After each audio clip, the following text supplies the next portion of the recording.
point. And look, I'm transparent. I like Tony Fauci. I was proud of what I saw of him during there. Were there mistakes? Of course. Are some of them on him? Of course. But we both know it's the first time, and it should have been never, that a white coat went out and became the main messaging agent for the American presidency. All right, that was a mistake that Trump started and Biden continued. But look, we are where we are. I'm just saying, do you have any degree of confidence that that committee or any congressional committee is going to get anything near an answer that helps us prepare for the next time? Well, no, I mean, it's not coming out of our committee because it was it was all politics. Yeah. And no, I do think it's entirely appropriate to really hold Fauci accountable, but I don't think it's really appropriate to pound an 85-year-old man 10 minutes, 10 minutes, 10 minutes, 10 minutes just to try to humiliate the guy.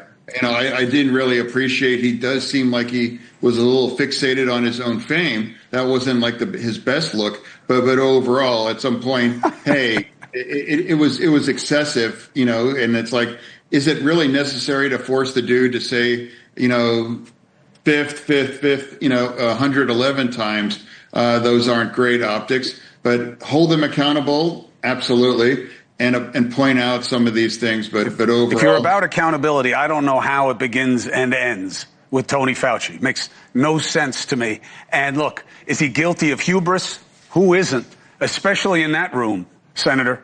You know, the idea that Tony Fauci is distinctive in a room full of senators about people who are, you know, smelling their own scent a little too much. Let me ask you something about politics while I have you, though. Sure. Standing with Israel is one thing. Standing with Bibi Netanyahu is something else. Do you believe that the American presidency and the Israeli prime minister should be as closely aligned as they are? Do you really believe that America and Bibi Netanyahu's strategic interests are aligned? No. If you want to go there, if you want to criticize, you know, sides that are in a war, I'm going to criticize Hamas. I'm going to criticize Iran. I'm not going to criticize Netanyahu because he's the Democratic leader of Israel. I'm always going to stand with Israel through that, too. The Democratic Party becomes very quick and easy to criticize or blame Israel and a genocidal state, or they're the aggressor. That's absolute bullshit. You know that, and I know that Israel was doing what was necessary. You know, send those people home. Don't take hostages. Don't attack Israel the way they have. Now, disarm. Now, like a peace. You know, that's how war really works.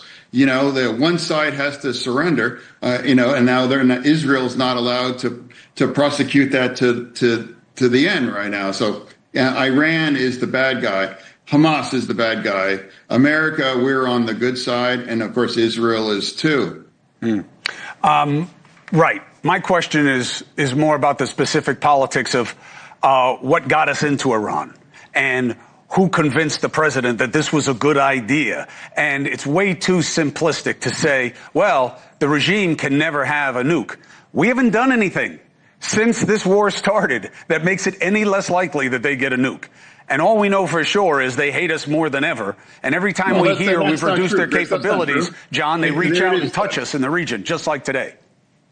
No, it does make it less likely. You know, what guaranteed that they were going to have a nuclear bomb is if they didn't bomb Iran last year in June, Midnight Hammer, they definitely would have been on course to build a nuclear bomb. That's a fact. You know, I'm not going to criticize the Obama deal, but that wasn't clearly was going to work. American presidents have been trying to deal with this for 47 years, and they've been unsuccessful. You think that we're in a better situation now than we were under the JCPOA?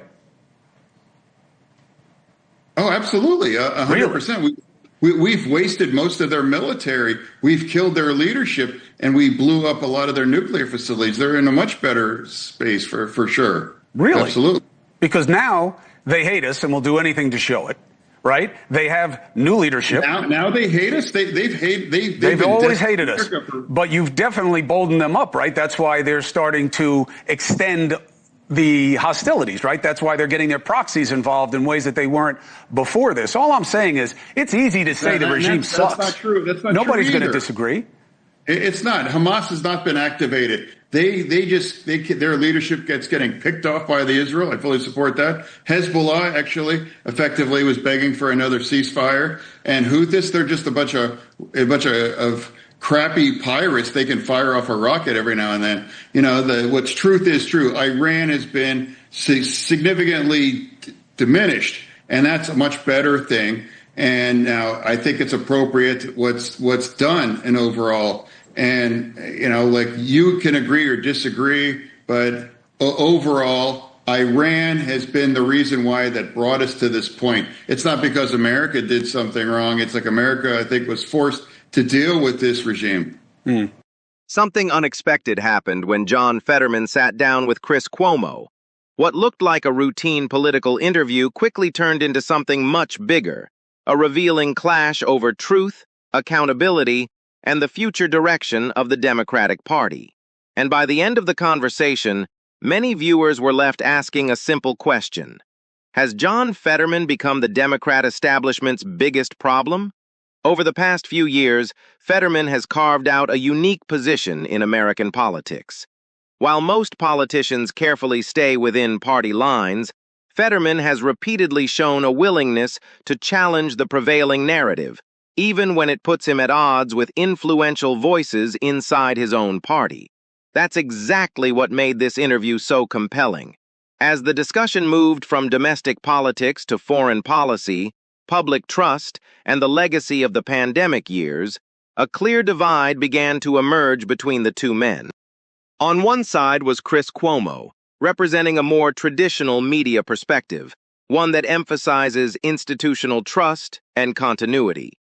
On the other side was Fetterman, increasingly willing to question assumptions that many political figures would rather leave untouched. The tension became especially noticeable when the conversation turned toward Dr. Anthony Fauci and the broader handling of the COVID era. For years, Fauci was one of the most influential public health figures in America. To supporters, he represented expertise during a national crisis. To critics, however, many of the decisions, recommendations, and public statements made during that period remain worthy of intense scrutiny.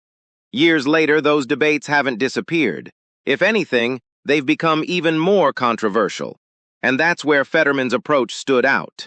Rather than treating every criticism as illegitimate, he appeared willing to acknowledge that government officials, experts, and institutions can make mistakes, and that questioning those mistakes should not automatically be considered unacceptable. That may sound obvious, but in today's political environment, it's become surprisingly rare.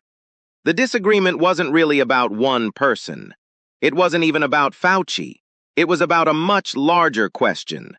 Should institutions be trusted by default, or should they constantly earn that trust through transparency, accountability, and results?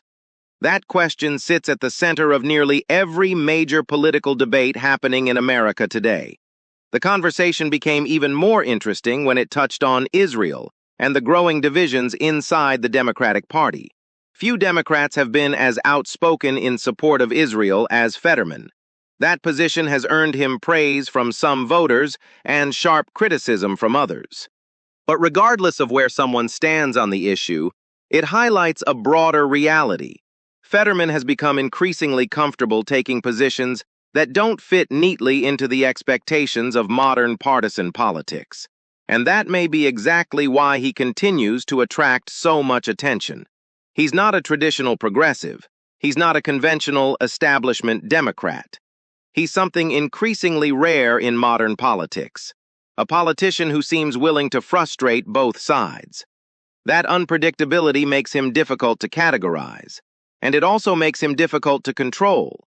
Meanwhile, Cuomo represents a different vision of public discourse, one rooted in the belief that institutions, expertise, and established frameworks still deserve significant weight in political conversations.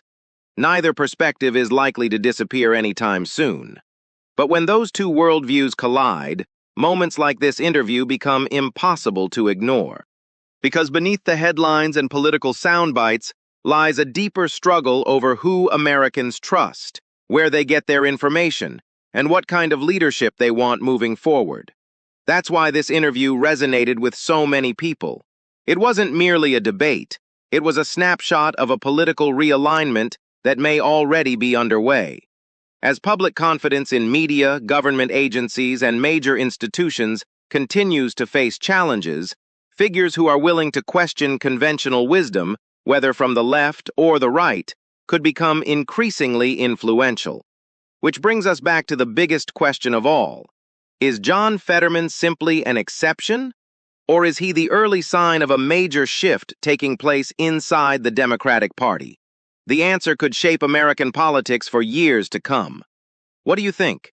Did Fetterman expose a growing problem within the Democratic Party? Or was Cuomo right to challenge him?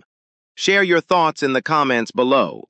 And if you enjoyed this analysis, don't forget to like, subscribe, and turn on notifications so you never miss the latest political commentary and breaking political news.